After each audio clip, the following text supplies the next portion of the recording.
am back again with another video today because I've been wanting to make this bag forever.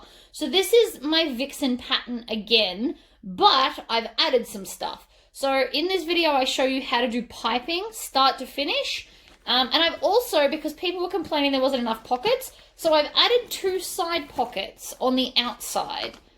So I show you how to do that as well, and I talk about 2 different ways you can do that. But I've had this in my brain forever. It's got, even though everything's silver, it's got silver teeth, but I've used the black hardware just to make it, you know, a bit more different. So if you'd like to see how I do all the add-ons, please stay tuned. All right, I have all of my pieces. Now, I'm going to show you the extra things that I've cut. I've also already put my logo on just so you don't have to hear the embroidery machine in the background.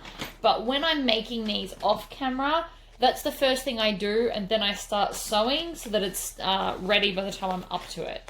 So what I have done is I have cut 2 vinyl side pieces and 2 fabric side pieces and 4 lining pieces. Now I'm using waterproof canvas today. I hope I've cut 4. Pretty sure I did. I've also pre-ironed them all, so they're all a lot flatter because this was a little bit kind of scrunched up. So these are going to be side pockets, which you probably saw at the start of this video because I just keep forgetting that we do that. But that's not where I'm going to start. So I'm going to start with my zipper panel. So again, I've used vinyl for this, and then I've ironed the foam onto the back already, just so that the video goes along a little bit quicker. And upon retrospect, I probably should have organized all of this before I started. So, I'm also using my silver zipper tape in size number 5. And I kept all the dodgy bits. As you can see, quite a lot of the tape that I get comes with like these issues, which is why sometimes there's not as many of one color as another, because I won't sell you dodgy stuff. But it also means that there's just less to go around. So I've just measured up my zipper and I'm going to chop it off. Now I'll need some more of that later, but just not yet. I'm also going to use my lighter and just singe off the edges. I've got a little lighter holder. I did do a video on this if you've got an embroidery machine. They're pretty fun. Alright, so I don't have any interfacing on the back of my waterproof canvas because it doesn't need it. I'm going to a joining stitch length of 2.5. So I'm going to put lining right side up, zipper teeth right side up, and then grab a vinyl piece and do that one right side down to create the zipper sandwich. I'm going to use the edge of my foot to run along the edge of the zipper teeth so that we're going to get an even stitch. Now, if you're new to sewing, but you want to try this bag, it is doable. Use some clips though to hold this in place. Don't necessarily just rely on your fingers. I can only do this now because I've made so very many bags. It is a practice thing, but you don't want to start from day dot just doing this. So now I'm going to twist it around while it's still attached. I'm going to crank my stitch length up to 4, and then I'm just going to fold over this top piece and top stitch along the silver vinyl. So I'm stitching 1/8 of an inch from the edge of the join that we just created. And I'm just finger pressing it down so that the seam allowance is underneath.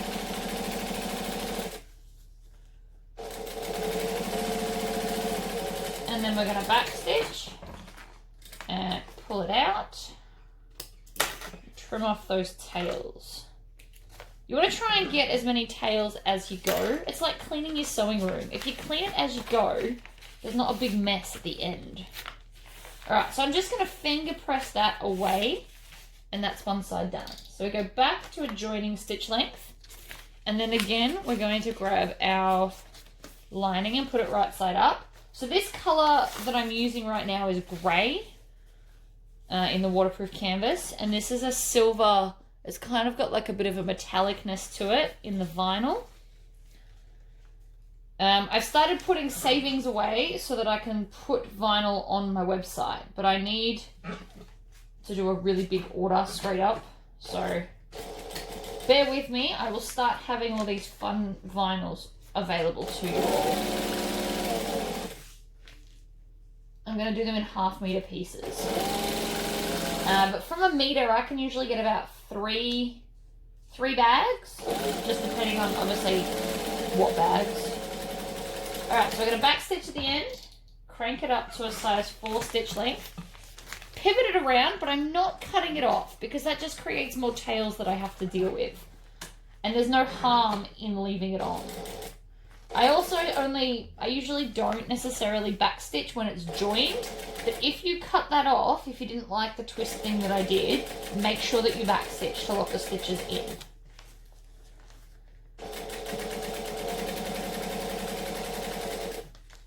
Just folding it down. I want to make sure that I'm catching the seam allowance in that stitching.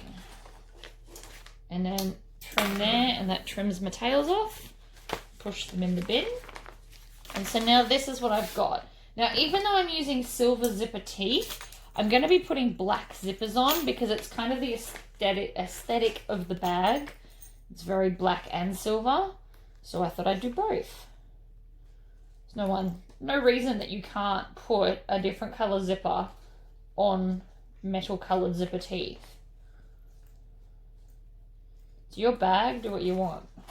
Alright, so that's one side on. I like to put 2 zippers on this, just because I personally find it easier. But the bag does still work with 1. So if you're very hardware conscious and you want to keep your costs down, just put 1 zipper pull. Or if you do custom orders, give the customers the option of just 1 to make it a bit cheaper for them. And perhaps no bag feet. Alright, so there's always one side that wants to give me grief while I'm on camera. So I'm just lining them up. I'm putting both sides in, but I only want them about halfway. There we go.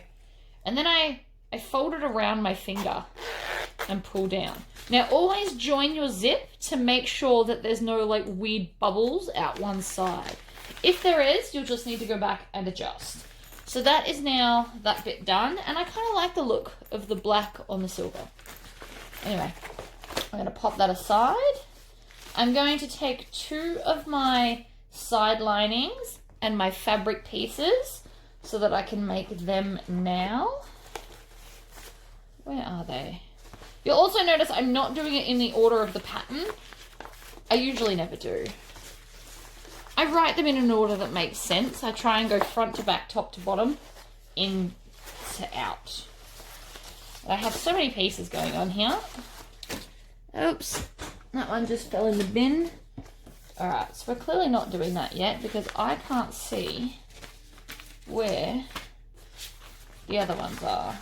So they're my lining pieces. I can pop them aside. This is my base piece. So my base piece is going to get 2 of the sides. And then the same will go with this base piece. It will get the 2 vinyl sides, which should also have foam on them. So I've put stabiliser to make the base thicker, but I didn't put any foam on the bottom. It is an optional extra. You don't have to do it. It's whatever makes you happy, really. Where is my other?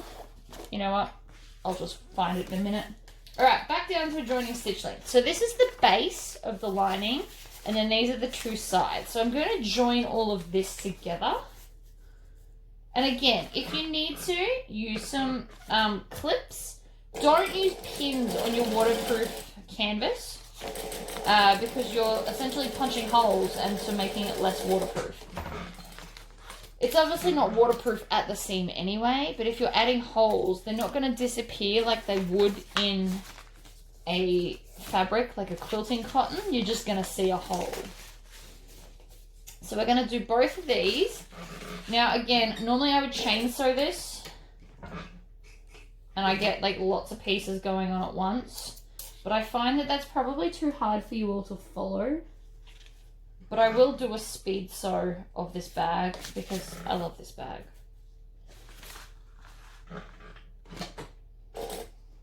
stitch, line it up, back stitch. Okay. Now before I do anything to my base, I have to put my bag feet on because otherwise I forget. And I don't want to forget. So I'm going to grab this and go like that. And like that. And there. And there. So I'm just going to mark them. For the most part, I put bag feet at the same distance from the edges on all bags. That's just something that I do. Some of them have them marked for me, in which case I will do that. So I'm going to take my cam press with my hole punch. Now this is a 2mm hole punch. And I'm just going to punch the holes like this. And then because I've got two, one always stays as a hole punch and then the other one always stays as my rivet press. Now this I think is a 9 or 10mm rivet press, but it presses everything. So I use it to press my feet. So you put the post through the bottom, click that on top, and then just squish it until you feel it like pressed together. You don't have to squish it as hard as humanly possible. You're more likely to damage your feet doing that. So you just push it down until it's flush. And even though these are really, really long posts, they do still squish down to what we need them to. And then last one, push that in, grab a dome. All right, so my bag feet are now in.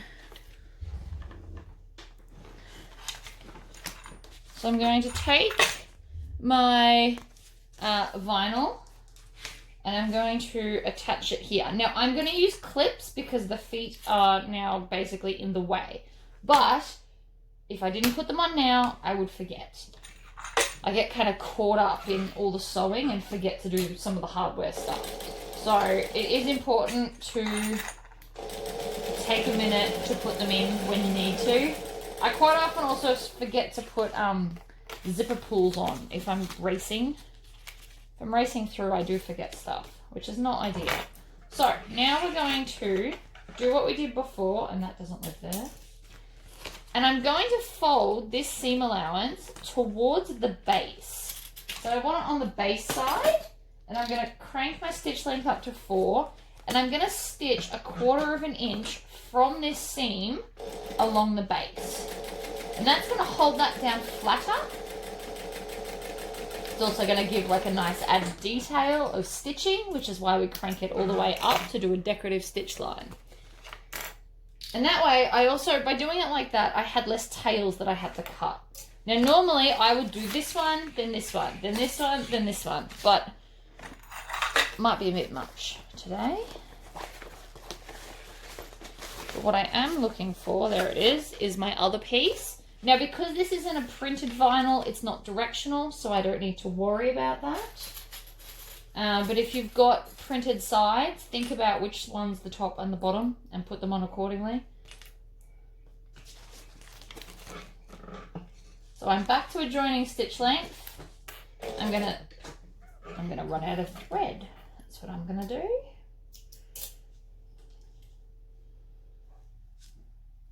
So you might notice my lighting has changed a little bit in my videos. I got rid of the strip lighting that I had because I just found I was burning through way too many batteries. Because I'm sewing every day, I used a lot of batteries. It wasn't good for the environment and it was annoying me. So instead I've got these cool magnetic LED ones. The downside is they make it a lot darker on screen. So I've now got a second light next to me that's also run on like a USB charging thing. So I'm hoping the lighting is better today. Alright, so again, we're going to point it towards the base. Fold that over so it's out of the way. Now, if you've got a smaller throat, oops. if you've got a smaller throat here, roll this up so that it's not in your way. Rolling it's not going to damage it, and I'm going to show you how I do a final iron on this bag anyway, so it would get rid of any creases that you did put there. Okay, so that's that done. And you can see I've got a little bit of a dog ear. I don't want that there, so I'm actually going to clip the stitches so I can get it to sit straight, and I'm going to top stitch again that area. This is because I'm too busy talking. But I'm still on my size 4 stitch length, so I'm just going to fold them over again and just do the first few stitches. I don't have to go all the way along again because everywhere else is fine. It's just those top, about that many. Then I'm going to do 2 back stitches and pull it out. You can go and do another complete line, but I'm not going to because it doesn't actually need it. Okay, so now it's sitting flat and I'm happy again. So I'm going to take the lining piece that I've done and my gusset piece, and I'm going to put lining to lining like this. Now, I always like to sew, and I've never discussed this before, I like to sew this side first up to the zipper where all the bulk of the stuff is kind of in my way. And I'm going to move that before I drop it on the floor. I'm going to hold this so it doesn't pull in because I knew it was going to. So I'm going to stitch up to the zipper. Now I've done this way first so that when I twist this over, I can now make sure that my stitches are going to come perfectly in line with these other sets of stitches. Like that. So I can now see that there's a straight line between those two things. And that might not seem like a big deal, but later when we top stitch it, you're going to want them to be even. So that's how I like to do it. So I'll do the same on this side. So I'm going to line it up and then put it under where all the bulk of the stuff is on top. I'm going to stitch. I'm going to back stitch to lock them in. Trim the tails. And then flip it. Oops, I missed a tail. And then flip it over and line it up. And that way. So I can, basically this is giving me an end goal of where I want to get to, so that everything is lined up and even. If you do it the other way, you do run the risk of them sitting off, so when you stitch it up, it's going to have a little bit of an issue on the inside. Okay. Now, we are going to sew this on, and fully aware that I am going to put pockets onto here, but I'm going to sew this on first. So again, line it up, pull it over, stitch it under.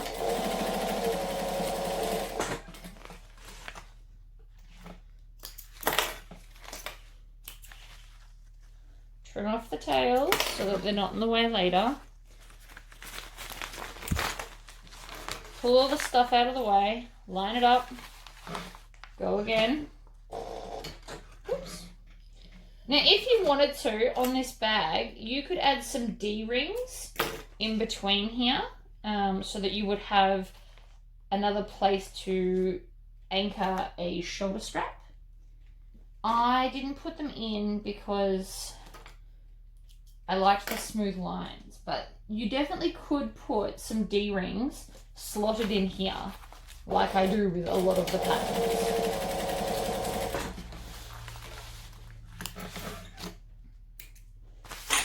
Oops. Okay, so now I've got this gap, so I'm going to seal the gap like this. Just going to go back and forth. Now, if you put a D-ring in, you're going to want to zigzag down along this excess to help reinforce it, because when you've got a shoulder strap, that's the seam that's going to carry the whole weight of the bag. So that's now one side done and glorious. So we're going to go to the other side. And we're going to do the same thing.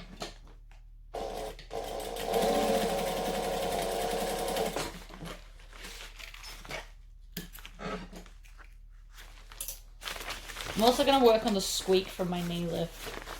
I've decided. I've recently been noticing it and it's annoying me.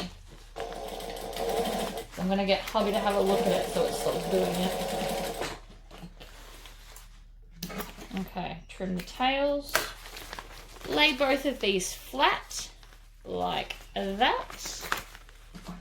Under the needle. Oops. Forgot to hold it. It wasn't something I was taught when I got this machine. This machine didn't actually really even come with instructions. So I just got it and hoped for the best.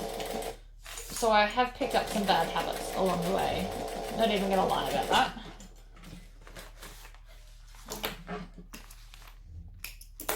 Okay, so now we've got our 2 loops, but technically they're not finished yet. Because now what I want to do is I want to take those other bits, these bits here we go. So we should have 2 outers and 2 linings. And I'm going to chain stitch these. I'm going to put lining side up, pocket side down. And I'm going to stitch with the full seam allowance, like this. Cross and back stitch, and I'm going to grab this one and do the same thing. Now I could do these in a million different ways. I could have put the bottom of these in the seam of the bottom of the bag. But I'm going to sit them on top. So we're now going to do the same seam allowance here. And then we're going to grab this one.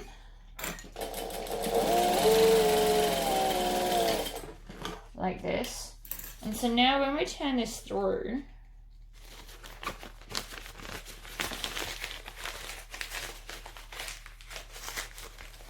you leave the sides open.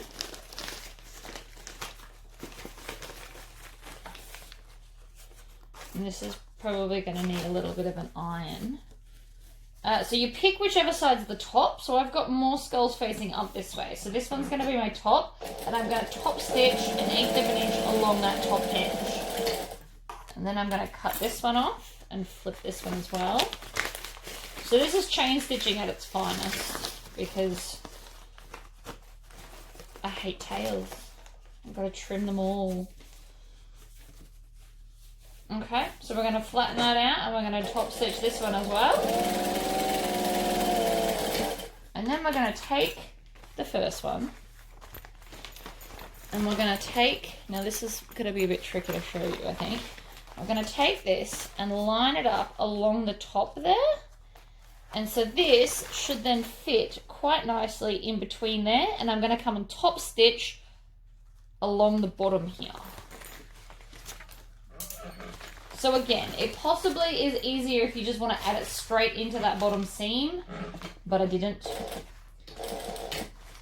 Apparently that's not who I am. Back stitch it, trim it off. Now this is one of those times I can't chain stitch the next one, so I'm going to trim that off. And then just to help it stay put, we can tack it down the side.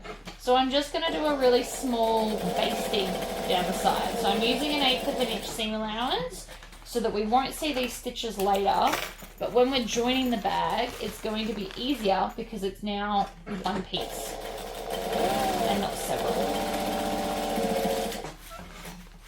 So like that. Trim off the tails. So that is now a pocket on the side of the bag. So let's do the same to this side. So we're going to squish it down. I'm going to butt it up against there like that. So this is also making this seam jump less prominent by adding this on top. if you had have done it the other way and added it in, it actually would have probably made it a little bit thicker. And I lost my tail again.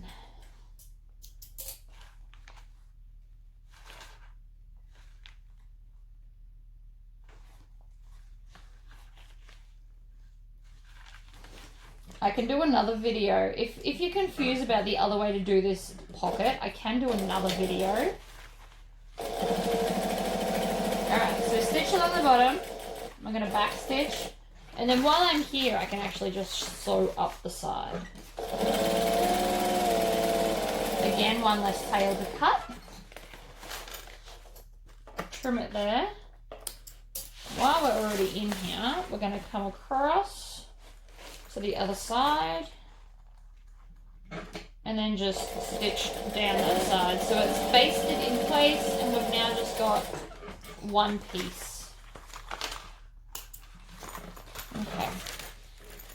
So there you go. That's now what we've got. So we can pop that aside and go and make the other bits that attach to it. So let's go with the outer front, which is where the pattern actually starts.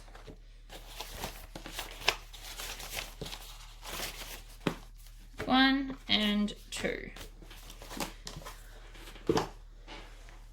So the easiest way to do this is to fold it in half and find your center.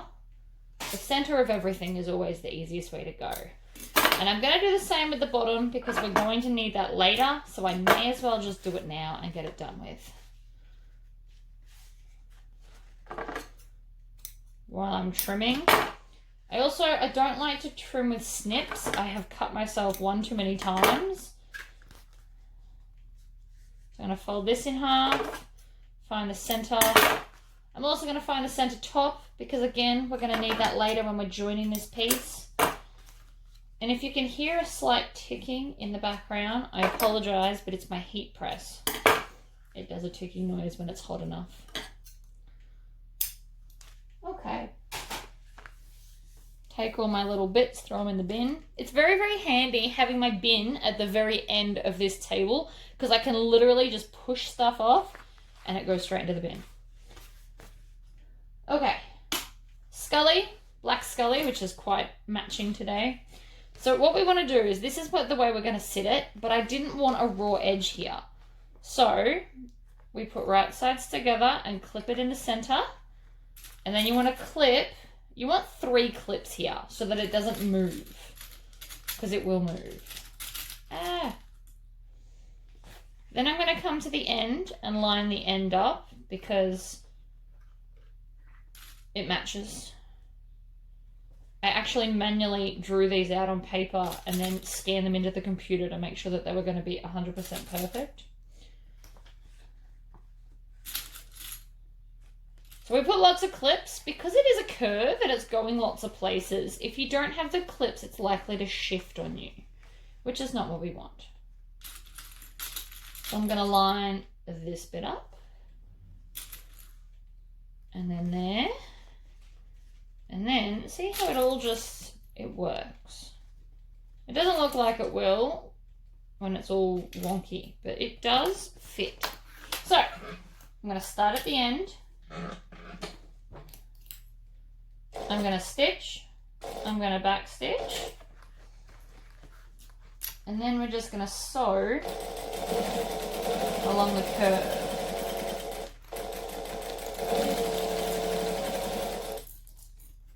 See that? It shifted a little bit. Like that. And then before we chop it off, I'm going to spin it. I'm going to push it like this.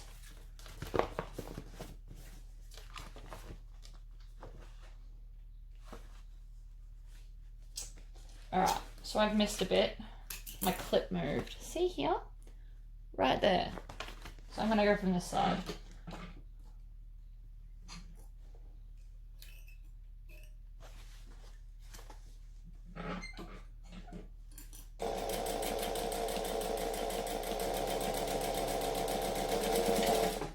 Just to make sure. Then I'm going to top stitch. crank it up. So you can either have it up or down. Whichever way you're going to have it is where you're going to stitch. You also, if you... every time. I think my tension's got some issues. Should not be doing that every single time.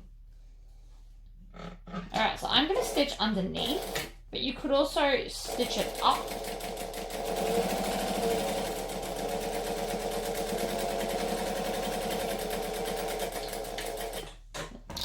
Back down, and then we're going to come and we're going to clip the next one. You could have clipped them both at the same time if you wanted to. There's no law against that. I want to put 3 in the center though so it doesn't move. And you want to have your clips facing up whichever way you're going to sew. So I'm going to sew with the vinyl up. So that's the way I want my clips to sit. So that it doesn't shift. And they're easy to pull off while you're sewing. Alright.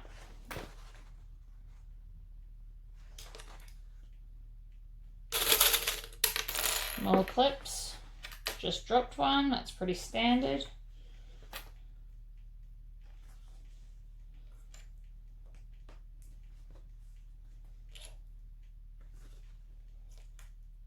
Okay. That's not lots of clips, but it's worth it. It's less likely to shift. Obviously it still can, as shown by my first piece.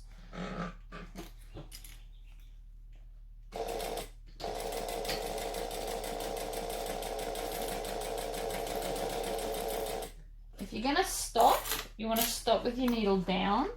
And then I'm going to lift this up so it goes under the needle a little bit easier.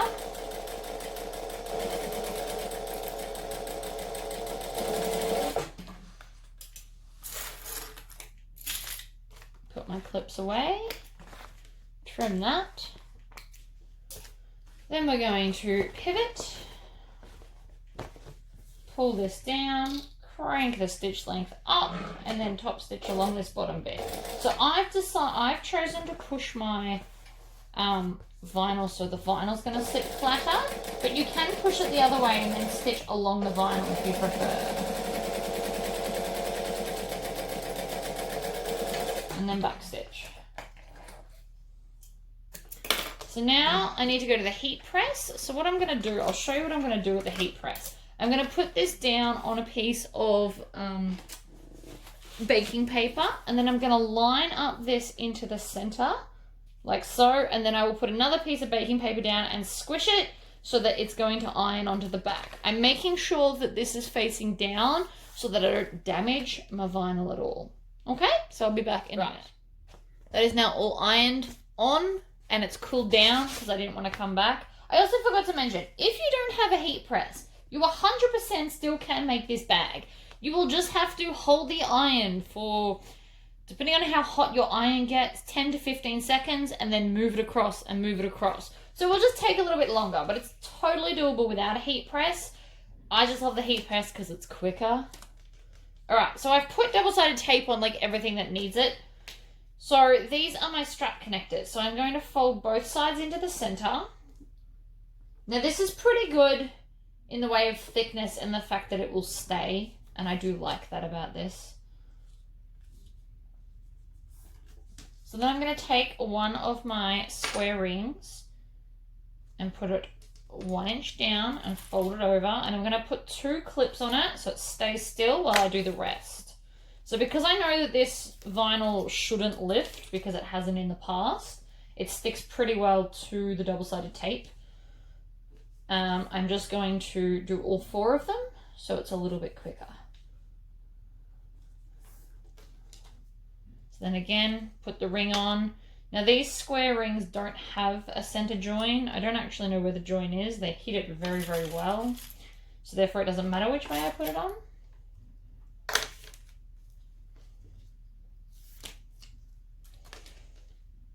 And then again to the center.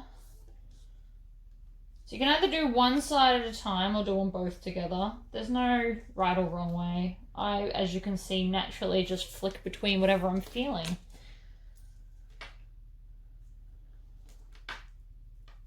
Oh, while we're here, an update on getting more skulls and bowls and stuff made. I spoke to the guy and he's currently unable to do them. I think he's having some issues with the machine or something. But he is working on fixing it, and once he has fixed it, I will be getting him to do some more scullies and the other style, which I didn't even get a chance to do yet.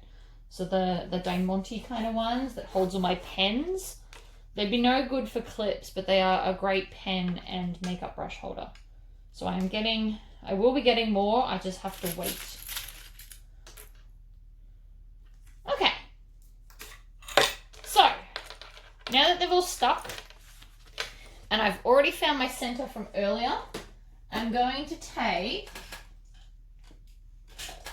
my ruler and a friction pen, and I'm going to measure out to where I want this to sit, which is there and there. Now you can move these in and out as you see fit. So don't think, what did I just do there? That's what I did. I was wondering why I didn't go up high enough. It's because I didn't put the ruler up high enough. Makes sense? So you can put them as far as you want.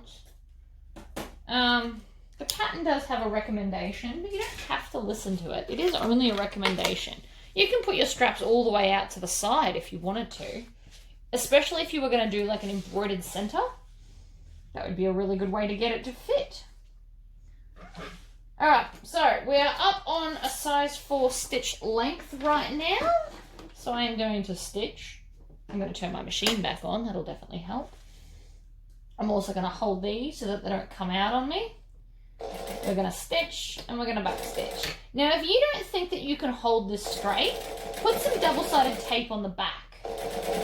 In fact, I'll do it to the next one to show you what I mean.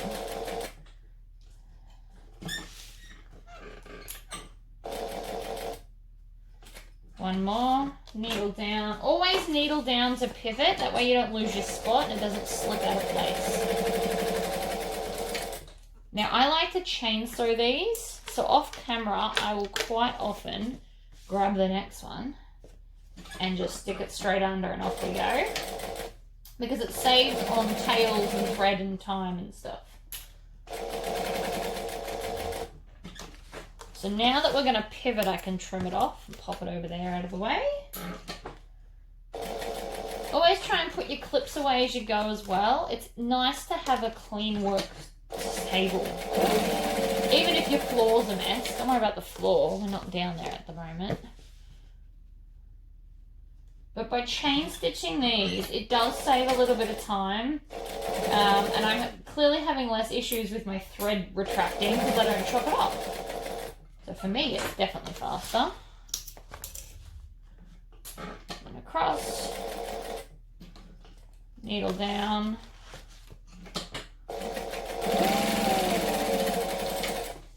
Grab the next one.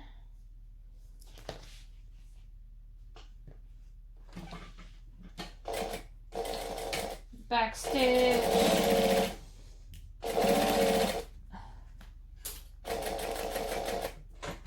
Needle down, pivot, trim that off. Now I know the bag is looking a little bit flat at the moment, even though it is a metallic silver. Grey is not exactly, you know, brightening. But I have faith that when I put this piping on, it's just going to liven it all the way up. Now, again, to add another little extra something, I want to put some rivets here. So I'm going to use black because all my hardware's black. And again, it's just going to give it that little extra something. This is also to help with any weight issues. Like if you think your stitches aren't going to hold, which I don't think, but if you thought that, you could add these as just a little extra something. Now, if you're new to bag making, don't do what I'm doing, just eyeball it. Actually mark where you want them so that they're all the same. But I've done this enough now that I can eyeball that. So I just need to get some rivets. I've got mine in little removable things. And don't be fooled by the fact that these look empty. There are hundreds of rivets in here. So I'm going to push the post down. And then I'm going to flip it over and put the caps on the back. Because the hole isn't so big that they're going to fall out, I can do that without worrying. So then again, I'm going to slide it under. Now again, this is optional. You don't have to do this. It's just something fun. Actually, I'm going to need that there, so I won't put it away. Push it through the next slot. Yep.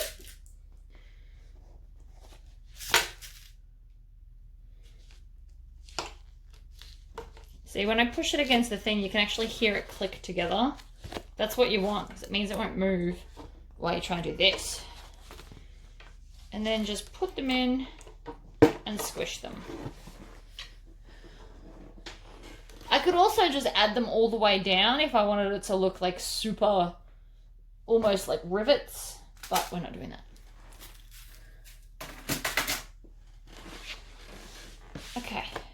So before I go on to the piping, I am just going to make up my straps so that that's done.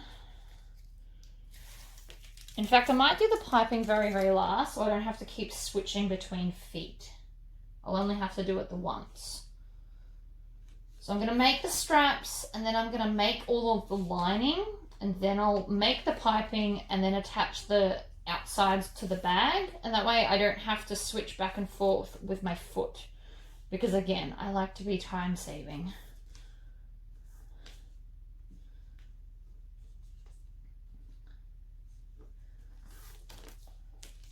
Now I've cut this piece of vinyl is half the width of the piping that I'm going to use because I just cut 2 really long strips and I didn't need it all. So this one today is actually 5/8 of an inch wide, which is just that little bit wider.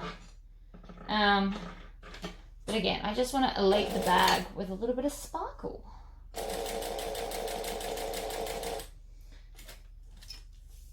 And I'm just holding it in place. If you were worried that you couldn't hold it in place, again, use double-sided tape. And it just occurred to me, I forgot to show you where to put double-sided tape on, and I just ran out of bobbin thread. I heard the difference. It's never good when you run out on a strap, but what can you do? It's all right. I've made a lot of bobbins today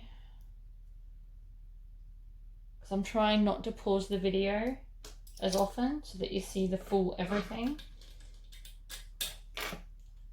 Grab that, do 1 full rotation and it lifts your bobbin thread out. So I'm going to just start there and I'm going to go back a hole and then I should just be able to continue on.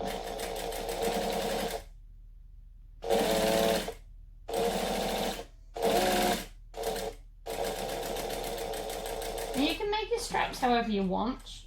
I could have folded the edges under for this so that there was no raw edge on the glitter either, but because it is quite thin, I don't think it matters.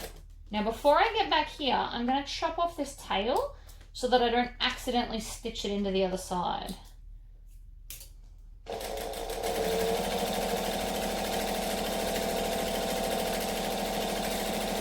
And I'm stitching 1/8 of an inch from the edge of the glitter vinyl. And then just seal off the end. And so now we've got a glitter strap, which is just fun. I always hang my straps here off my zipper jig, which also holds all of my double-sided tape. So I've started buying 50-meter rolls from Spotlight, and then this is like the thinner 6mm stuff for when I need finer stuff. For things like the coffin wallet by Seemingly Wicked, or, you know, when you need to add some double-sided tape but you don't want it too thick. I also use it on the pellucid pouch, which is not out yet. It's coming. Stay tuned.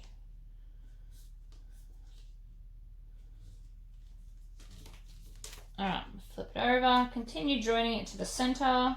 Now, if this is not perfectly in the center, you're not going to notice. I'm also going to rub this on the edge of the table. It just helps with the crease, makes it sit flatter. And then we're going to grab our glitter vinyl, and I'm also going to hold my tails. Not that one. You don't have to hold the bobbin tail, but definitely the top tail, because that's the one that keeps disappearing on me. Yeah, see, it would have disappeared if I didn't hold it. And then line it up by hand.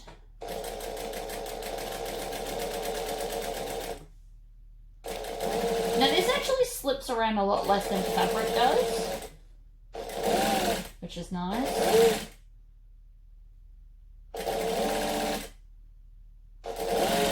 We're lining it up.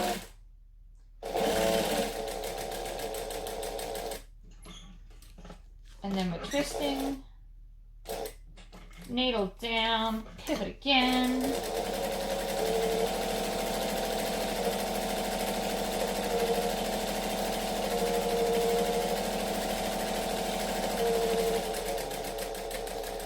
I could have also done black stitching on this just to really tie it in with the bag.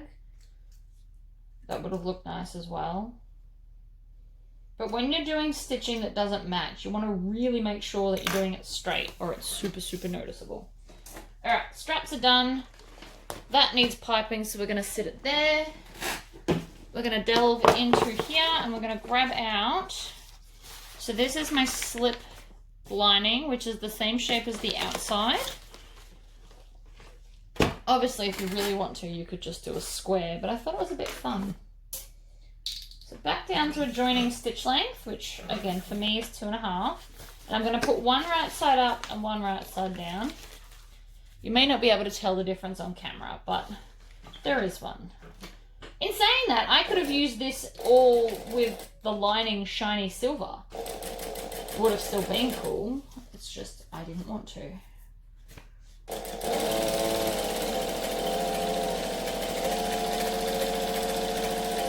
So I've just stitched along the top, and so then this is my zipper pocket, so I'm going to fold it in half. Lots of people have told me that I forgot to put this in the pattern. If you re-download it, I have uploaded a new version where it's there, or I can just tell you it's an 8x12 rectangle because it's my favourite zipper size, or rectangle size. So go across there.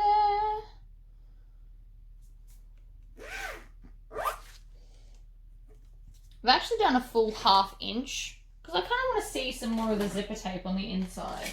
So I've just made it a little bit bigger. And because I like, actually, before we finish that, we're going to flip this over and top stitch it while it's in the machine so I don't have another tail. So because this is waterproof lining, it is quite easy to fold. So I can actually just come and finger press it as I sew and as I go along, and I'm not going to have any issues. I wouldn't do this if this was like a cotton fabric, but I know that I can do this with this fabric and it'll be fine. Because this fabric loves me. It's very, very flexible. Alright. Trim off the tails, chuck them in the bin. Grab a base piece, stick it on. Now, if you want to, you can do a pocket in the center, or you can do like a 1/3 and a 1/3, or you can do a 1/3 and 2/3. Whatever makes you happy. But what I'm going to do first is I'm going to baste it all around the edge so that it doesn't move while I'm stitching down the center. Because waterproof canvas sitting on itself can get a bit slippery. I obviously don't want it to move if I can help it. Just going to baste it like that. And then to find the center, we just fold it in half. And we're going to need this later anyway. So we're going to clip the center of the bottom and we're going to clip the center of the top so that we can find them later for attaching it to the gusset. So, grab yourself a pen or an erasable pen and you can mark a line up the center. Like so. If you're doing the center, if not, don't do this. And then I'm going to stitch 1/8 of an inch each side of that line. Oh, I let go. Bugger. Thought I had hold of it that time. Slipped out from under my finger.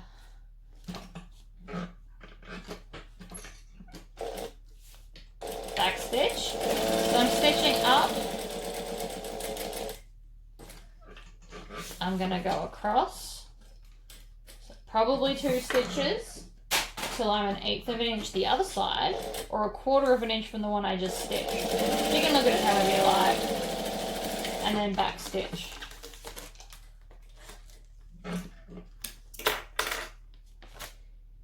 And so that's that piece done.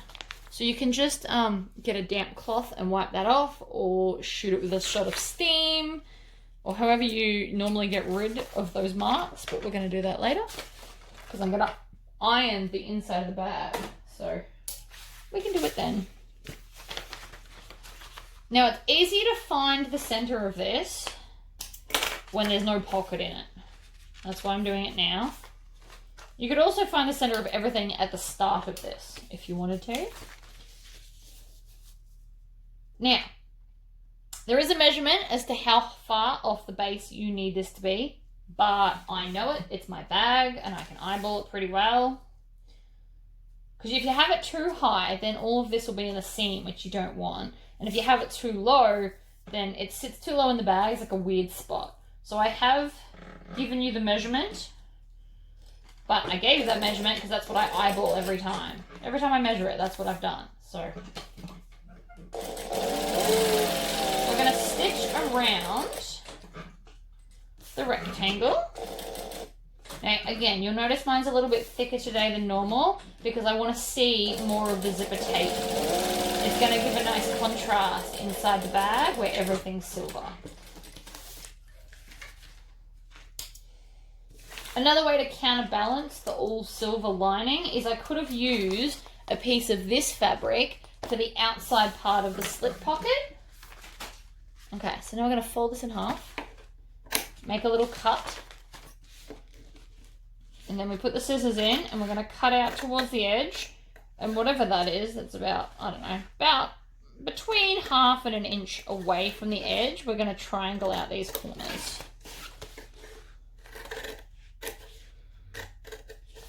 You don't want to do it too short because then it doesn't get caught in the top stitching. Now in the same fashion that I iron this, what I'm going to do is I'm going to finger press this over like that and then flip all of it over and finger press here.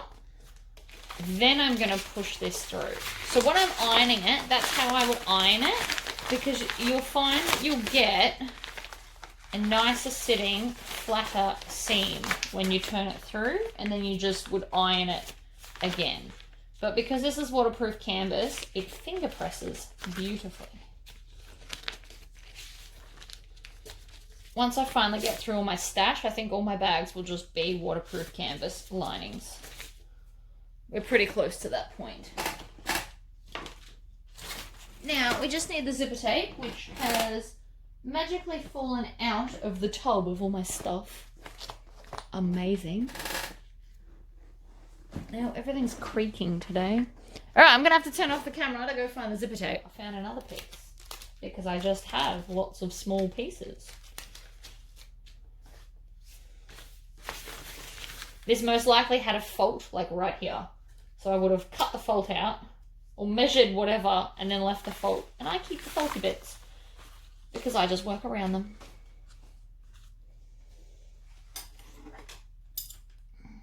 The pink with gold teeth that I got, it didn't have faults so much as it come very, very dirty. So I've contacted them about that.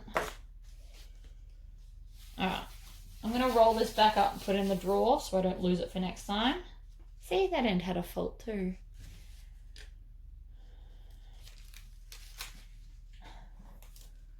Please don't think that I'm telling you this to and freak you out into not buying it. You guys never get a faulty bit. I think there's been one go out, and that's the day that hubby was helping me, so I don't get him to help me anymore. I can just do it. Stick some loud music on, cut away. Alright, zipper is on. I am now officially out of hardware, so I can put my bowl out of the way. Now, I like my zipper to close to the left. I also like my zippers to match. So if you've only put one zipper on the outside, when we go to attach it, you just want to be conscious that you want the zippers to go in the same direction. I won't have that issue because I've done 2 zippers. But when I do one zipper, that is definitely something I think about. So just for something different, I'm going to start here. Lots of people like to start here, so I thought I'd join the club. One more stitch, pivot, down over the zipper tape. So see, with the bigger hole, I just get a little bit more zipper tape showing through. It's just something different. Did you see that? I didn't have my zipper down, my needle down, and it shifted. So I just had to spend the extra time to get it to where I needed it, because I lifted my foot before the needle was down.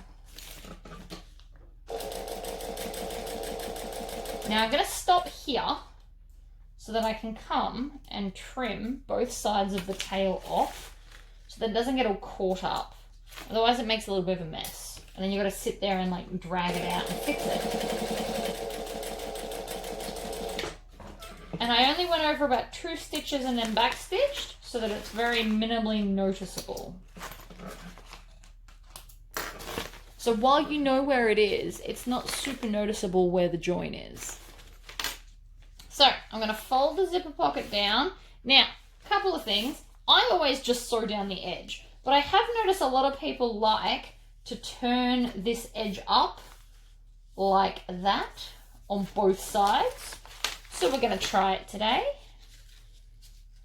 So you want it to be the same amount as the other side so that it's all going to match up like that. I mean, both of them have their pros and cons. This is easier at the end, whereas mine's easier now. Whatever. I'm going to put some clips there so that it stays in line, because we want it to be in line. That's kind of the whole point. I'm going to put my zipper in the middle so it's not in my way. And then we're going to stitch down the sides. Stitch and back stitch. I want to make sure I'm going over that zipper as well. And then we're going to stitch and back stitch at that end to lock everything in place. Trim off that one. And then we're going to do the other side. So I'm going to start from bottom up this time. And up we go. And back stitch.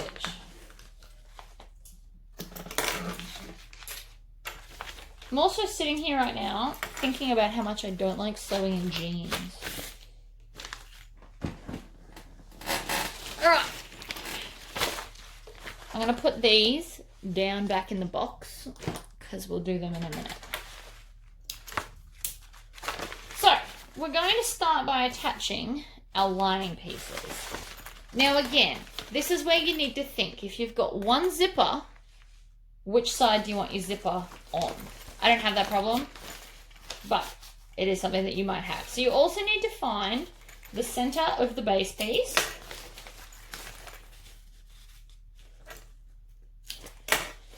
I've already found the center of my other one because I line up the center for my logo.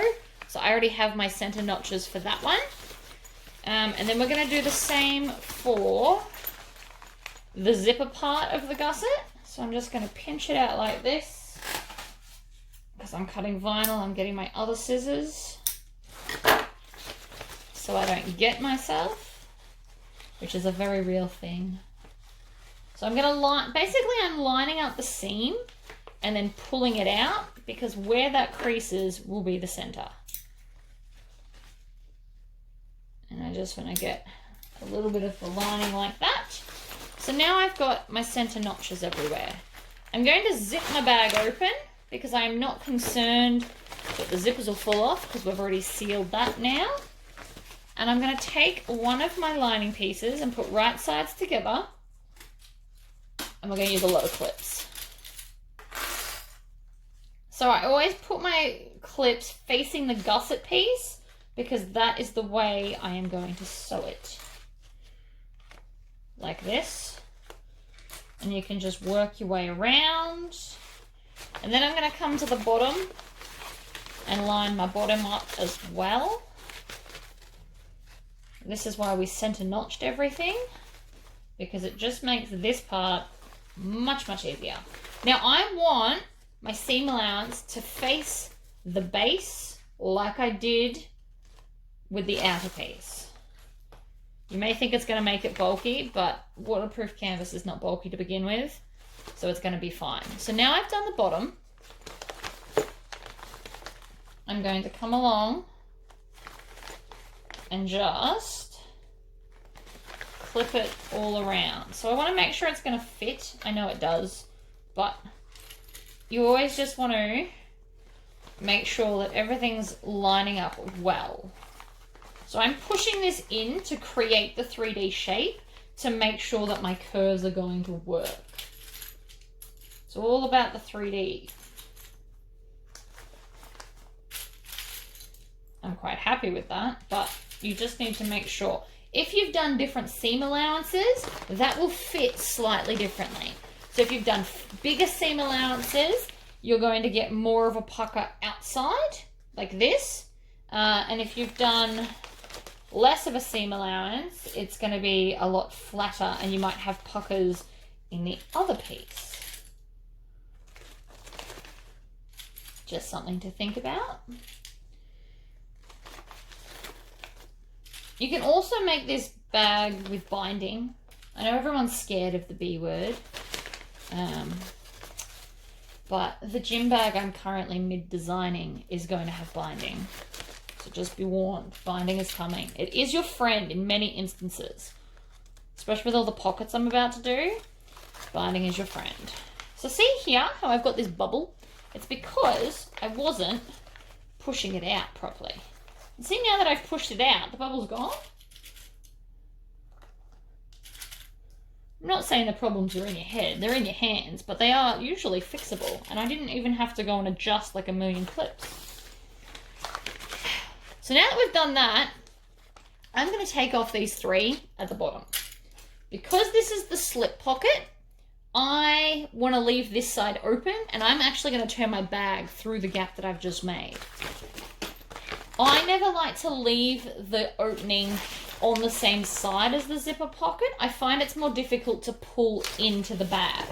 So I always do it on the opposite, but I still want to make sure that this is going to fit later on. So I do still clip it, and then I just take the clips off. So, needle down at the start of the curve. So we're going to start there, because I like to leave just a flat bit open, because it's going to be easier to stitch shut later.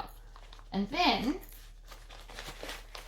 we are just going to maneuver around. We're going to stop with our needle down, and then I'm going to push all of this over there out of the way so that I can easily get to where I'm trying to sew.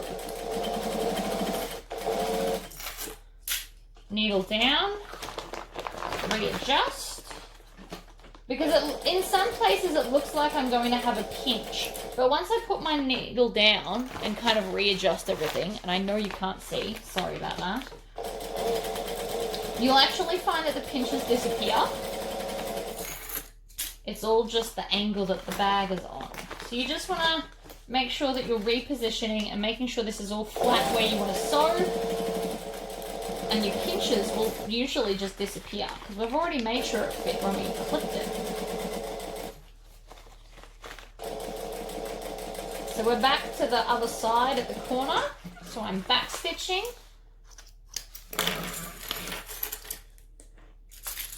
and it's lovely. So I'm going to clip from the corner. I'm going to clip the corner bits up to a couple of inches from the top. I want to leave a little bit here. That's going to be super handy later when we do the tacking stitch.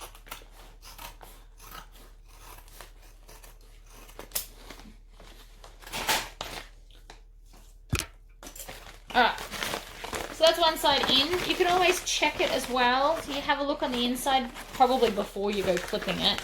But you just want to make sure that there's no like tucks and folds. If there are, just unpick it and readjust it till it smooths itself out. So next side, right sides together, center bottom. Now we are going to stitch this one, which means you may or may not want to use more clips along it. You want to make sure that this seam is folded in the same direction so that there's no weird twists in the bottom of your bag. And I'm going to deliberately clip right over that so it stays where I need it to. Then I'm going to, now that I've done the bottom, I'm going to come back up and do the top. It doesn't matter if you do top or bottom. You just want to do like a section of each before you then do the opposite to make sure it's all going in where you need it to. Whoops. That one landed in the bin.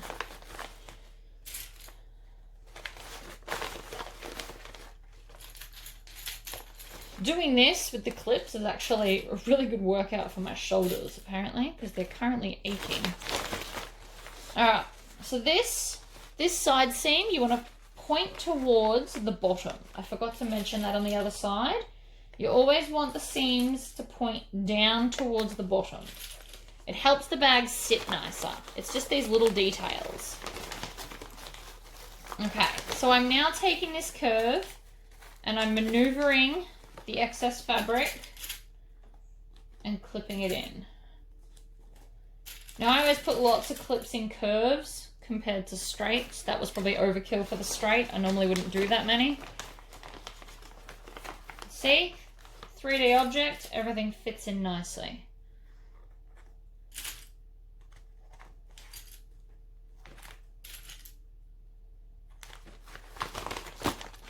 I just assumed you could see that on the camera then. I don't actually know. Sorry about that. So again, corner.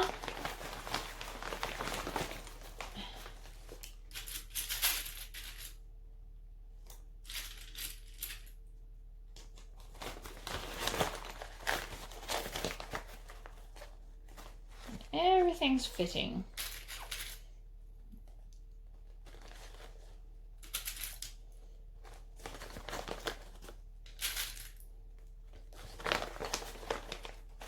Now, I have caught this seam in my tacking, so I'm just going to cut it out because I want it to point down. So I actually just chopped that out.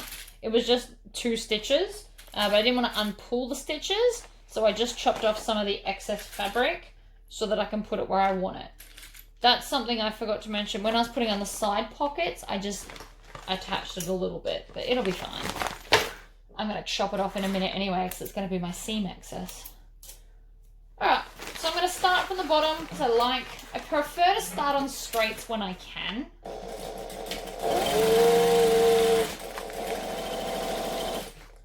And I'm always stopping with my needle down before I reposition.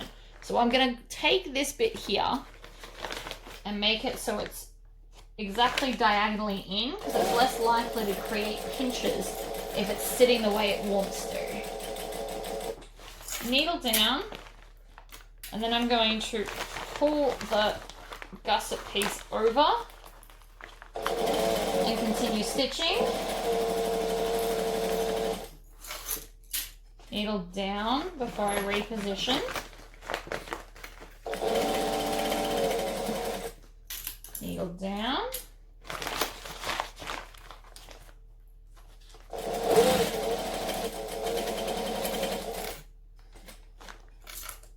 I like to tie out my clips as I go so that they don't get in my way. I know I said that earlier, but it's just, I'm just telling you what I'm thinking as I'm going. Then I'm going to pull this up and over like that so I can get to this last section easy.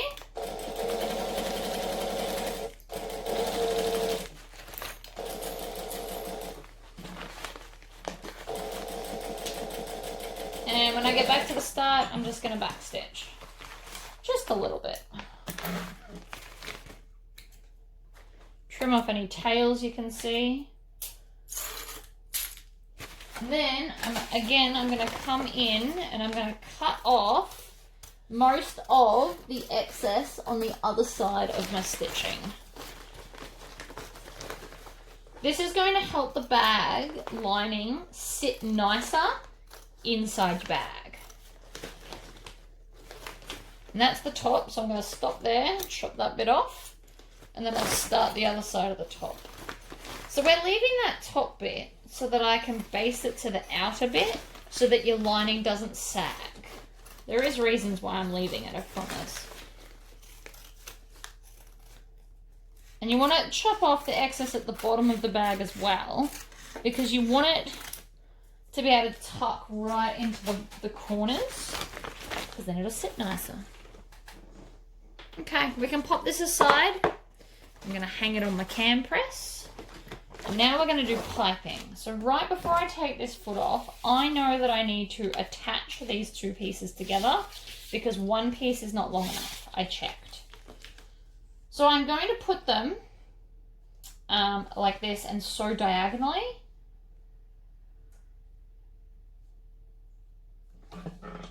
And this is going to make the seam kind of distribute more than if I was to do a straight line. If I was to do a straight line, I'm just going to have one bit that's got like a really thick seam, and you don't want that if you can help it. So by doing this and then chopping off the excess, you're just going to smooth that out. Now I can also open this up. Probably should have left a little bit more than I did. And then I'm going to top stitch just each side of this seam, and that's going to hold it down super duper flat for me. So I'm just stitching really, really close to the seam because I didn't leave very much of a seam allowance. But that has now made that even flatter so that it'll be barely noticeable when I wrap it around the piping. Like obviously you'll see it, but it's not going to be this hideous giant lump that we're going to just magically come to. So, I need my other foot. I found a screwdriver, so it currently lives here. I used to use just bobbins, which I still could if I wanted to, I suppose. I have a lot of feet. I've already got some Teflon tape on the bottom of mine. I find it helps to glide along foam better. Not that there's a foam in the seam, because I've cut it out of this one, but in other bags where they don't have the foam smaller, I find that you glide better along the foam with your Teflon. Alright. Yeah, that's the instruction booklet that come with my machine. Okay, so I am using size 1 piping, which is over here. I do sell this on my website, and it's half price compared to Spotlight. So there's many different sizes. This is 3.5mm wide. So this is just a little piping because I want a subtle look. So with my little piping, 3.5 size 1 piping, I cut 1.25 inches wide for the piping casing. And then I'm going to stitch. I'm going to use a longer stitch length, and I'm going to stitch not too close to the actual piping because I don't want to see my stitches later, and it's going to be easier to hide them when they're further back. So I'm just going to fold it in half, pushing my piping with this hand. One more reason why I like fake nails. They work as sewing tools. That's why I get them. That and you guys stare at my hands today. I'm just folding it in half probably won't need all of this that I've got, but I am going to make it all because I can always just pull the piping cord out. Alternatively, I could use this on something else. I could add, like, on a pouchels, I could just add this in between the fabric and the vinyl to make it look fun.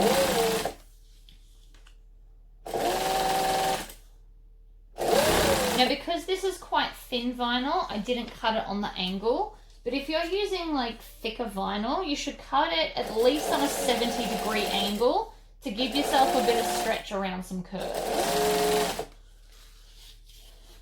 So if you're making it out of cotton, you cut on a 45-degree angle. So the bias. When using vinyl, that wastes a lot if you do it that way. So I watched, I don't know, a video ages ago, and they said just cut it at 70-degree angle because that gives you enough stretch to get around curves in the vinyl. So again, I don't think I need all of this, but I do need most of it. Oh, and my light just died. That's not ideal. That was fully charged.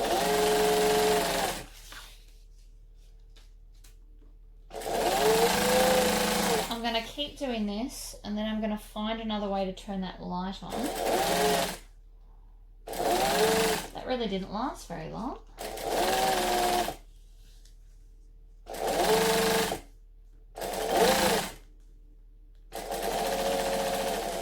Alright, so I'm going to backstitch just to lock that off. Now, you don't have to cut it here, but I'm going to. And now I'm going to go and find a replacement battery for the light. We're now plugged directly into a power point. So I can get rid of my tub now because there's nothing left in it.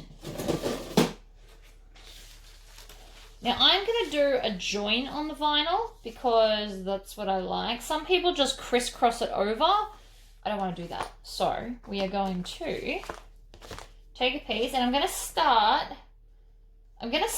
probably, what is that? An inch and a half from the end of the actual vinyl. And now I'm going to stitch one stitch closer than I did when I was basting the vinyl. I'm leaving it on the basting stitch because I'm not super worried about that.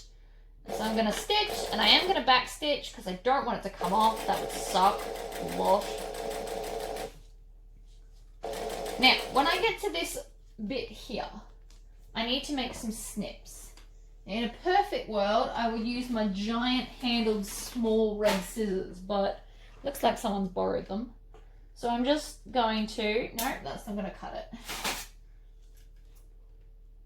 I'm going to snip up to, but not past, my previous stitches I just did. So I want this to be able to curve around the corner.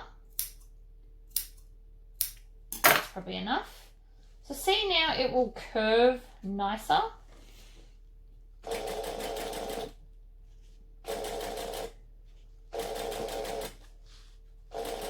You only need to really cut it for tight curves, not loose ones. Like this is still technically a curve this whole way, but it's not a tight curve, so I'm not worried about chopping there.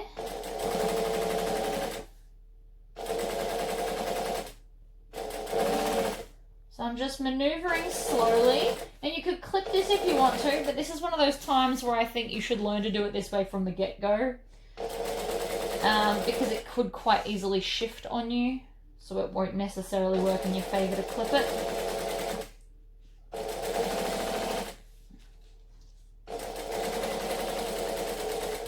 Alright, so I'm back to a curve, or a tight curve, I should say. So I'm just going to clip it, and I'm clipping probably every 1/4 of an inch or thereabouts.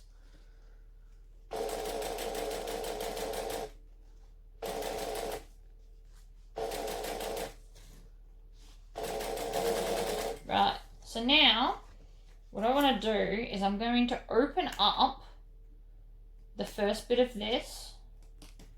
I know this seems counterproductive, but just trust me on this. So I'm just going to open up this first little bit like this, and I'm going to peel it back, and I'm actually going to cut that first little bit of piping cord. And you could ask me, why didn't you do that at the start? And the answer is, because it doesn't work out for me. Then I'm going to tuck under the raw edge of this first little bit, like so. And then I'm going to cut this so it lines up with where the piping now starts. So we don't want anywhere to not have piping in total, but we do need a bit so we can overlap it without an issue. So this piping lines up with that piping. And then you can just fold over that edge. And I've cut it just that smidgeny too long, and yes, it matters. So cut it off if you need to. It's obviously better to cut it too long than too short. Line it up like that. And then we can just stitch straight over. So now I don't have a crisscross. I've just got this small little bit, and I'm going to show you that. So from the outside, all you're going to see is that. Let me see if I can make it focus better. So that's not so bad. You have to have something because it has to start and stop somewhere. And that's what I found to be best.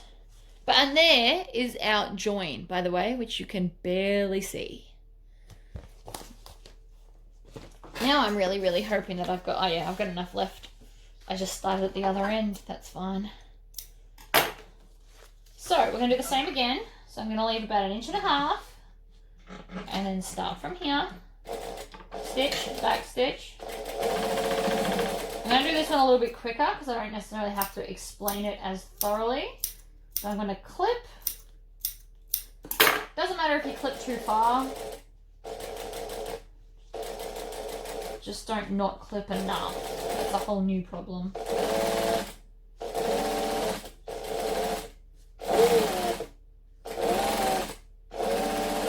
And the more you do this, the better you'll get. Just remember that we're not trying to get super up against the piping cord yet. That's the next bit. Alright, corner again.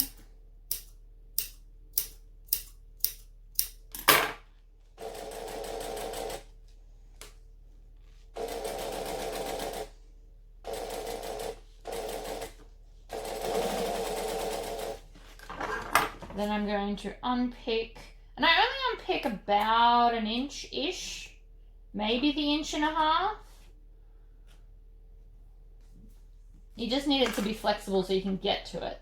That's why we don't stitch it. So you can fold it back, tuck under the raw edge. If it's not tucking well, just use double-sided tape. So that's what I've got left. So that would do one side of a pouchel. You could also put it in a wristlet strap, so you could just have like an accent. That'd be fun. Ooh, now I want to do that. Right, I'm going to put that over there. So then this is like the tricky bit because you want to make sure that they're buttered up nice and smooth against each other like that. If you don't have nails, get your stiletto for that little bit so that you could, I had to like hold those together. Use a stiletto to hold it in place if you don't have nails. Okay. Oops, chop the tail off might help my cause. Done. It's just a little bit of extra. So now we just have to join it all together and stitch it all together. Easy peasy lemon squeezy. Alright, center nick top with center nick top. Clip. Now I am going to use a lot more clips on the outer than the lining because it's going to fight me more. It's thicker fabric. It's got foam. Whoops. I did get the clip out of the bin, by the way, for those that were following along with that. Pretty sure it's that one there, to be honest. Alright, I'm going to come and I'm going to clip the bottom. Now again, I am using lots of clips and I'm making them face the gusset. Now this is probably overkill for clips. That's a lot in a little straight area, but I really don't want this shifting while I'm trying to find vinyl piping. So I'm going to be basically hunting as I sew. So I don't want this to move in any way, shape or form while I'm trying to do that. So the more clips there are, the more stability it's got. And again, I am going to start along the bottom because it's the easiest place to start.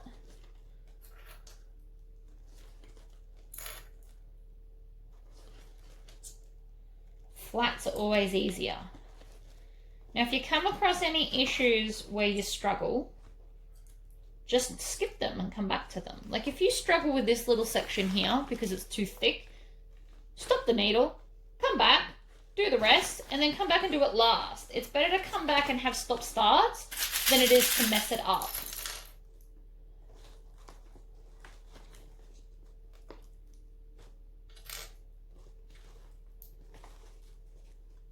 See, that worked out beautifully.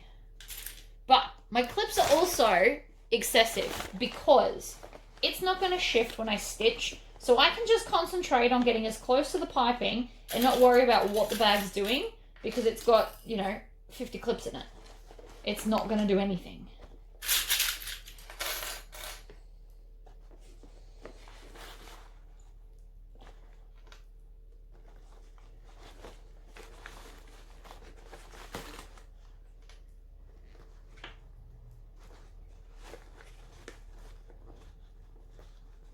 Now, I've got a tiny little pinch right here.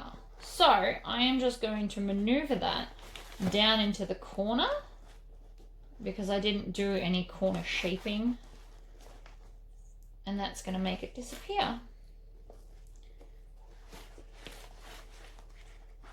And just like that, it's gone. So I had a little bump and I just moved it down to the corner where I've got more room, I guess, and it's gone. So there we go. Lots and lots of clips. Now I don't use this many clips with piping, but you can already see how the piping's just going to give it that little lift. It's going to be awesome. All right. So I'm going to take off 2 clips because I've put so many, and I'm going to go down to a joining stitch of 2.5. And then I'm going to start stitching. Now I'm going to go slowly because there's now quite a lot of layers, and I'm also going to use my finger to find where the piping is so that I can stitch nice and close to it.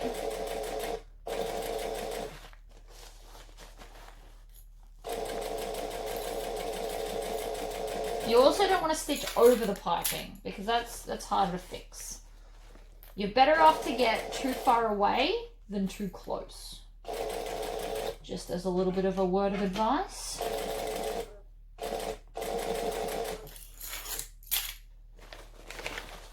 And I'm still doing the same thing I did with the lining where I push it all out of the way so I can find where the piping is.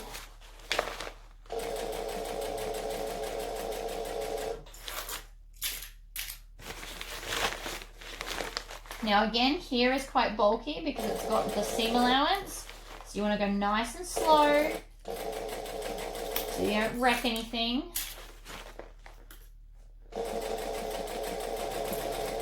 Now there's a good chance I'm going to have to do a second pass on this, but I'm not worried. I would prefer to have to do a second pass than to have accidentally stitched over the piping because I got too close.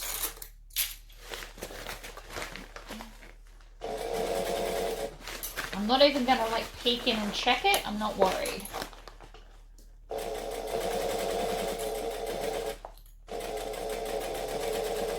You also want to make sure that you haven't run out of bobbin thread. So just keep checking every couple of inches just to make sure, or put in a fresh bobbin to do this.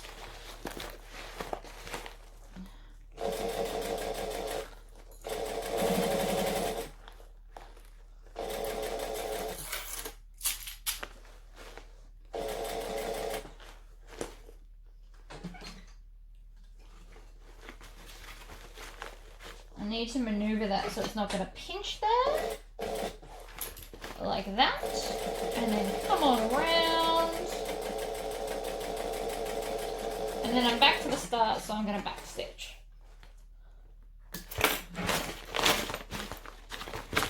And that is my first round of piping. Now I'm going to come along and I'm just going to have a little bit of a look and see if I need to go in or where the problem areas are where I didn't get close enough to the piping. And the answer is pretty uniformly. You know what, I'll turn it out so you can see.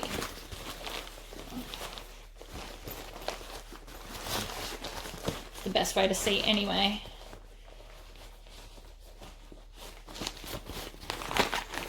Now the top did pretty well. So that's my piping. It looks crooked, but that's because I haven't like wiggled the bag or anything, so don't worry about that. So I need to get closer here. See how there's too much? And I need to do here.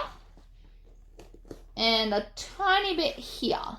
And a bit there. So I might just do a second round all the way around.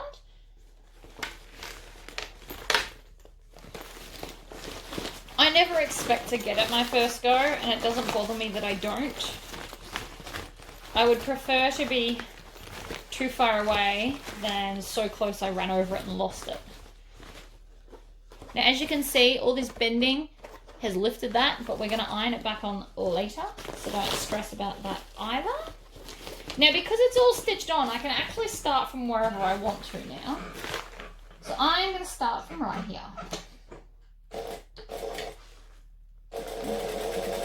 Now that there's less clips in my hair, I can really feel what's going on. Now this is the edge where I know I got too far, so I'm just going to take like a full leap in. And I want to get a little bit closer here as well.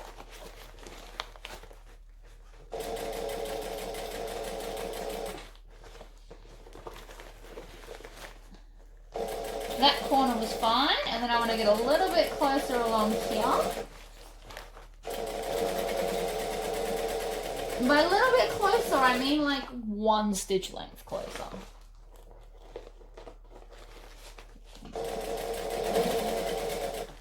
We're working in very, very small parameters here, so you don't want to take a lot.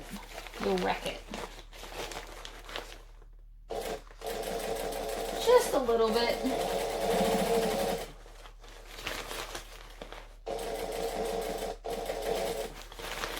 And I'm going to get back to all the way back to the start. This side was pretty good, so I'm not super worried about here. A little bit closer right at the top there, and we're done. You do still want to check it again, but I'm fairly confident that that is glorious. So now we're going to do the other side. And yes, I know this video is going for ages, but I'm trying to be very explanatory as I do stuff. Okay. Center. Lots of clips.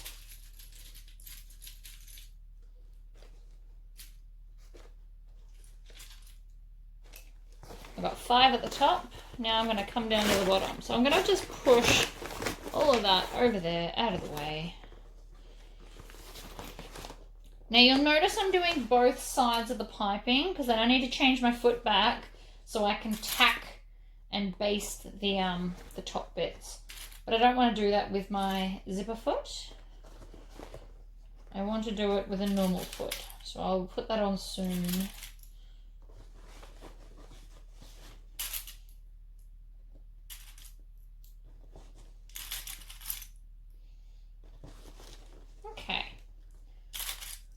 So I'm going to stop when I get to the actual corners so that I don't have to readjust like I had to earlier. Not that it was really an issue, but, you know, quicker the better.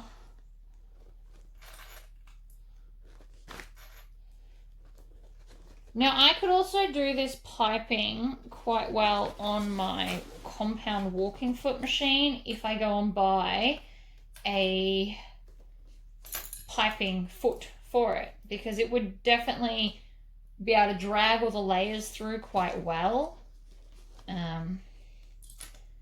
And if I start selling a lot more of these bags with the piping, I will most likely go and buy, like invest the money in the foot just to save me a lot of time. Because I think that it would be worth it. I do love piping. That's why I've bought myself my own personal 100-meter roll. And then you guys get a separate one for the website. If you've never tried piping before, so long as you've got like a really thin zipper foot, you should try it. Maybe don't do your first go on a bag like I've done today, where I've done a full vinyl gusset with extra pockets and like extra fabric everywhere. But maybe try some piping on, I don't know, like accents. For example, the slip pocket. You could have put piping in the top of that slip pocket and it would have looked really nice. I was going to say fun then. I promise I wasn't going to swear. I'm very, very conscious about not swearing on camera because then YouTube gets mad at me. So, because I don't have that kind of a channel where I swear and carry on. I mean, I could. I'm very, very Aussie in the sense that I do swear a lot off camera. But not for educational stuff. There's no need. So, we are done again. So now the bag should sit up by itself. If it's not, add more interfacing before you turn it through, would be my suggestion. If your bag doesn't sit up by itself, if it's like super droopy, you need to add more interfacing of some description, whether it be bag foam or a piece of stabiliser or whatever. But yeah, if your bag's droopy now, it's going to be droopy when you turn it through. So if that's not the look you're going for, add some stuff. Okay, take off a clip. We're going to get all up under here. And I've just lost that again. It's a magical habit I have going on.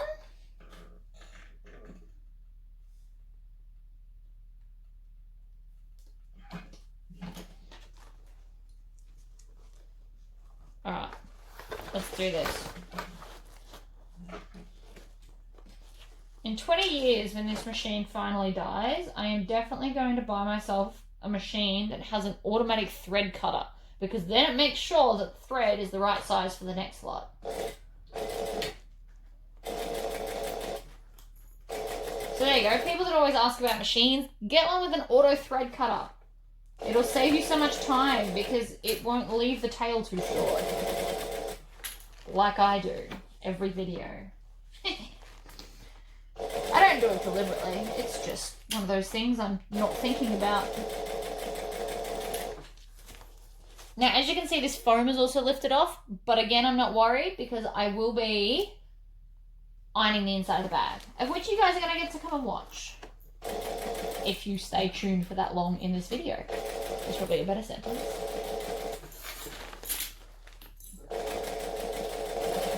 But the final iron is important, and it recently occurred to me that I wasn't showing it, so that's why I'm going to start doing it.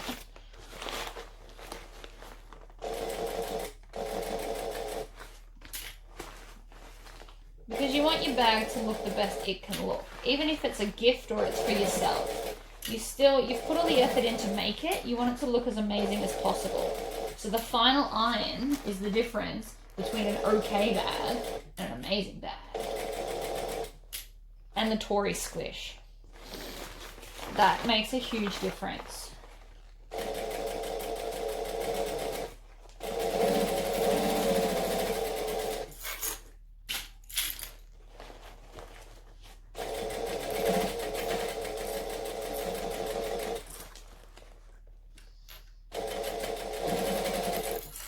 Still checking on my bobbin thread because I'm on the second one. I might run out soon. Sometimes I can hear it in my machine when it's about to give out. And sometimes I'm not paying enough attention.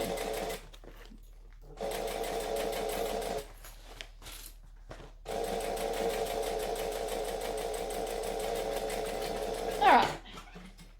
Sorry, you're just getting a big view of my arm right now. Unfortunately, there's nowhere else to put you. I can't put you on the other side. I'll keep knocking you. So, I'm not going to turn the whole bag through this time, but I'm going to feel in there and see how close I got and how much I need to do. So I definitely still need to do another lap because I can feel it, but that's okay. I knew that was going to happen. The way that I'm feeling it is if my fingers go all the way over the piping, all the way to my fingertip, it means that there's that much piping available, which means I haven't got close enough. So that's how I'm judging it without looking. Just for those that are curious how I could magically know that, that's how. So this time I'm just going to come in with one stitch closer the whole way around.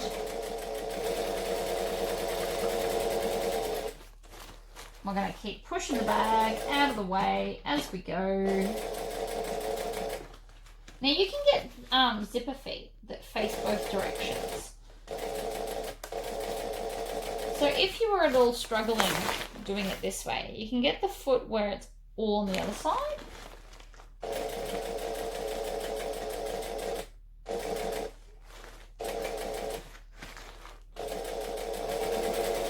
And that may or may not be more helpful to your cause. I personally wouldn't make this exact bag with all the vinyls and everything I've used on a domestic. I don't think it could hack it. That's not because I've used so much vinyl today.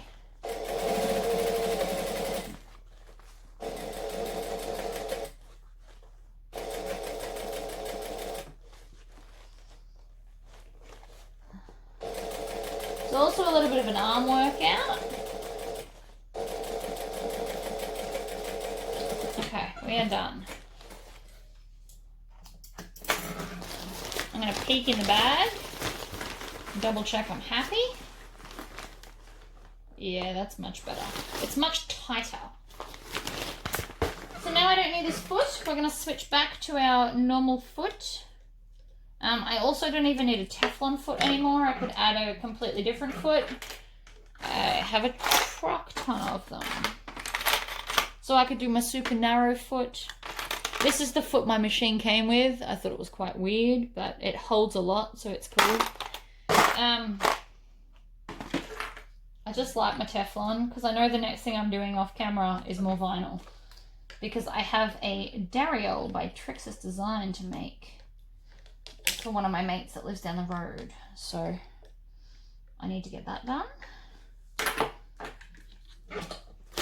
So before we turn the bag through, I want to tack my lining to the top of the bag. So I'm going to line up the two centers at the top of the bag. So this is the lining on that side as well as the bag outer, exterior, whatever word we want to use. And then I'm going to do the same to this side. So it's physically joined. So you can just follow it along like that. That's the lining, that's the outer. I'm going to fold them so they're together. And I'm going to match up the center top notches. Now you can do this with any bag that you make. It just stops the lining from sagging. Now I will still be ironing the bag, which will help with anti-sagging. But this is like an added extra measure. It doesn't take very long.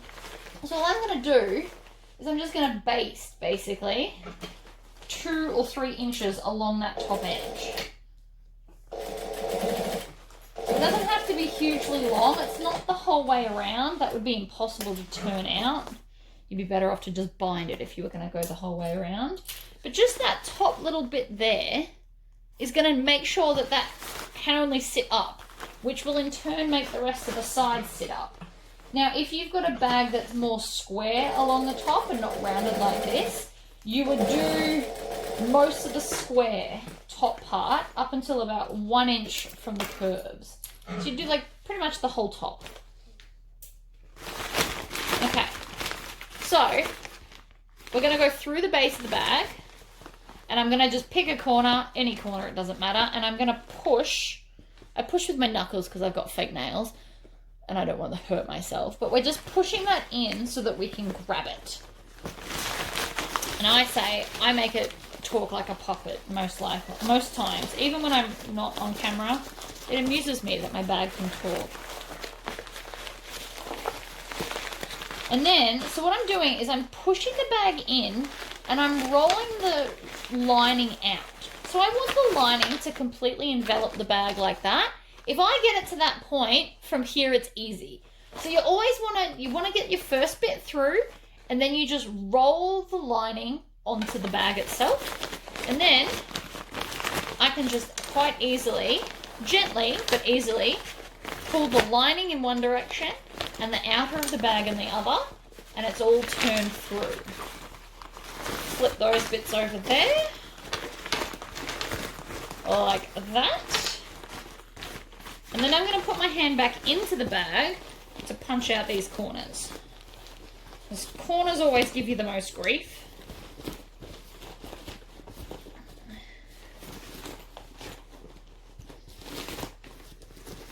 And then over. See, and the piping just gave it that little extra something. Now, it's not sitting very nicely at the moment. I am very aware that that bag looks not great. But I haven't Tory squished it. I haven't even finished. So if your bag comes out and it looks wonky like this, that is okay. It just means we haven't finished. So I'm going to stick my hand into the zipper pocket and I'm going to grab that bottom lining that I left open, and now we're going to close it. So it's always easy to grab that opposite side, which is why we did it that way. Now, as a beginner, what you want to do is you want to match up those centers and you want to clip it and then clip it all the way along like this, because it can get a bit tricky. As an intermediate or advanced sewer, I personally don't clip it. It's straight. We checked it was straight. We made it so it was that way. So you just pull. But as a beginner, clip it, because it's not going to just sit magically out straight because it's attached to the inside of the bag. It's not how it works. So we're just going to start where we left off on that curve. Come across the bottom like this. Get to the edge. Back stitch. Take your scissors. Cut off the excess because we've done it to the rest of the bag. And again, this is going to help the bag sit flatter inside. But if we had clipped it off earlier, it would have been more difficult to sew. That's why we do it now. Then you can push that back in and we're going to seal the bag. Now, because we did that extra work before, it's already tucked in for us, so we can just stick the bag under the needle and off we go. Whereas the way I usually do it is I now tuck it in and then I'll stitch. Both are good ways. Whatever suits you best.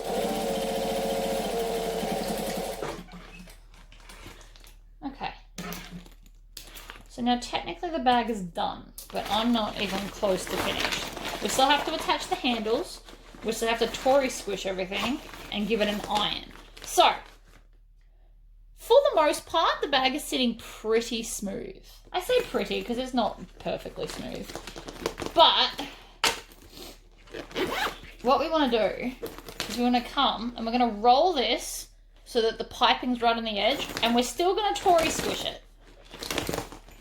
And you'll be like, but the piping's doing all the work. I'm like, the piping's doing most of the work, but the Tory squish is still going to help it to sit nicer, especially on this base. It's kind of hard to do it on camera. My arms are killing me.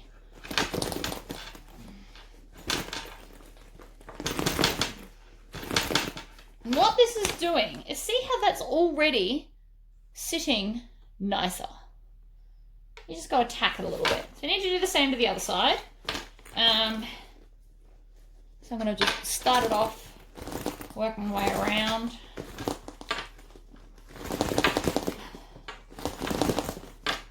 Where there's more bulk, you need to do it a bit more so that you get the full effect.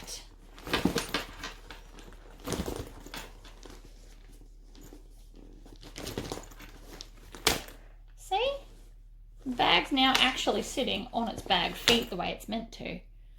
So, turn that off. Now I just need to attach my handles. So we need to grab them. And I'm going to grab a ruler and some kind of marking implement. So in this case, I've grabbed a friction texter because it was the closest thing. I'm going to measure 1/2 inch up and put a mark.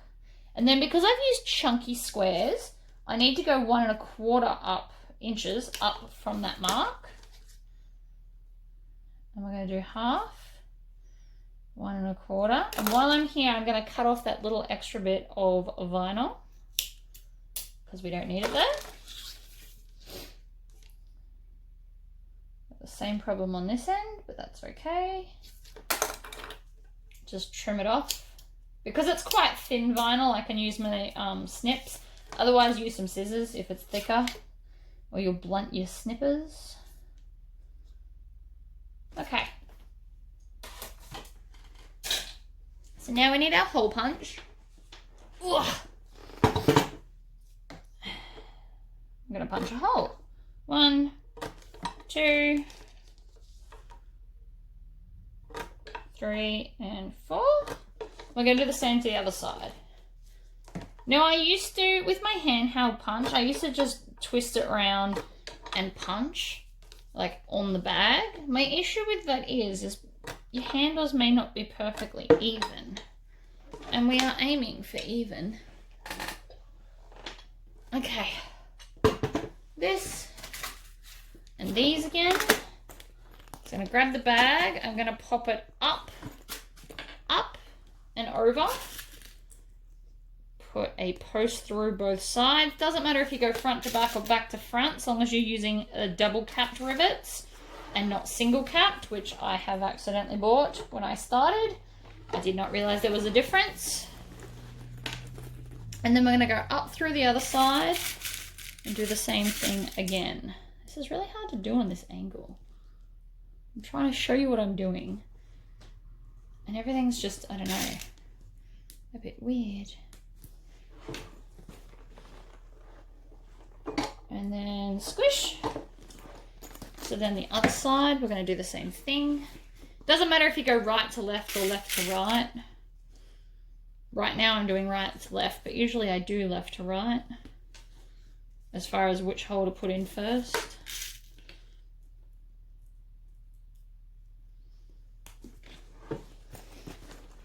This is actually the bag I wanted to make like weeks ago. It's been partially cut out on my cutting table.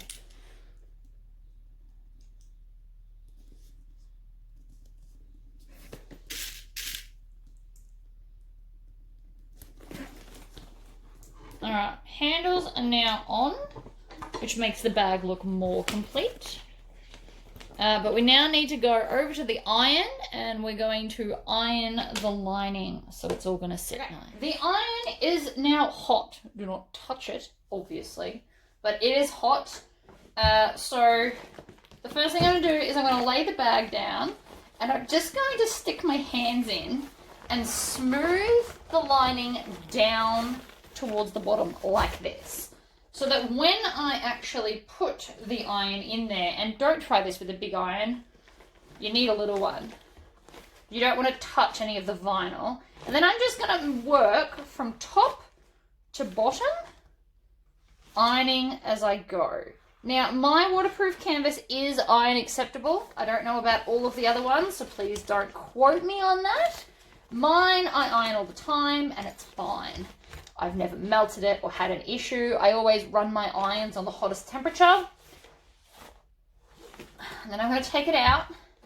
I'm going to let it cool down. But see that compared to that side. So it's already sitting flatter. Then I'm going to, before I start the other side, I'm going to do the base because I remember that my base was lifting just a little bit. So I want to make sure that my stabilizer is going to stay stabilized along the bottom. Like this. And then pull it out.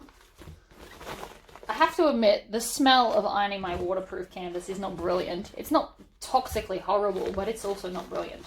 So again, I'm going to roll this down here.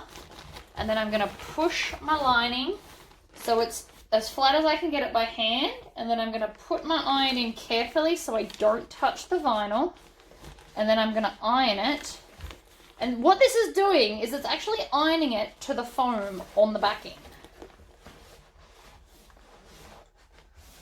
So it's not going to sag if it's physically attached to the bag foam, which is why I love my double-sided bag foam.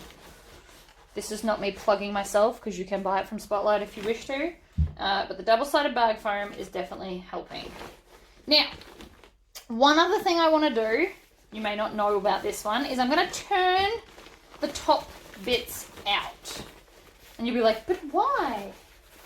Now that that's super tight, because I've got foam here, I'm just going to slowly run the iron along here so that my lining fuses to the foam and I get no sag whatsoever. So that's just like a little something that some of you may not know, some of you might, and I might be, you know, talking for no reason, or I've just reminded you because you used to do it and you forgot. But what this is doing is it's fusing it to the top. It's kind of hard to show you how much better this is looking.